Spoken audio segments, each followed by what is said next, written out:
Abatuuze b'e Galatiya mu ggombolola y'Ekiringente mu disitulikiti y'Empigi bavudde mu mbeera ne bambalira poliisi wamu n'abakulembeze baabwe abamu be balumirizza okubeera mu nteekateeka ey'okubalemeesa okufuna ebyapa byabwe ku ttaka ly'ekkanisa ku bamaze emyaka n'ebisiibo.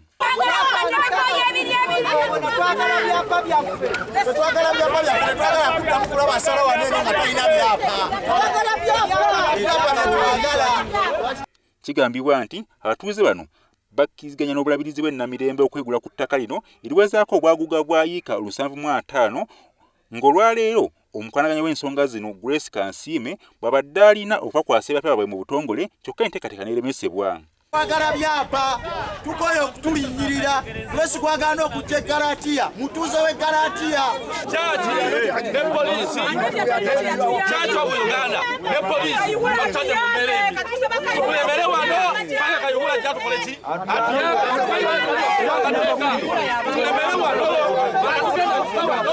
wadde poliisi egezezaako okukakanya embeera eno naye eremeddwa oluvannyuma lw'abatuuze ne basalawo okugumba ku kkanisa ya Galatiya nga bwe balinda ebyapa byabwe. Abatuuze abamu bagamba nti okwekalakasa kwa bannaabwe waliwo abamu ku batuuze abakumyemu omuliro n'ekigendererwa eky'okutataneenyera minisita Amelia Kyambadde. Malipo balaba ne ani ne mama Kisanjo bebakola obuvuyo obwo bwe buli kuno babaga bajjeewo ebigundi tebajja kuddamu kuba lukiiko ku ssaawa zino nti ate mujje ekizindalo kiyita ate kulwanireyo bwe mulaba polisi mukube mayinja byebiki ebyo kati amasanyalaze gago gajja yatuwa enkumbi abaana emmere balya tulima kakati baagala tukole ki?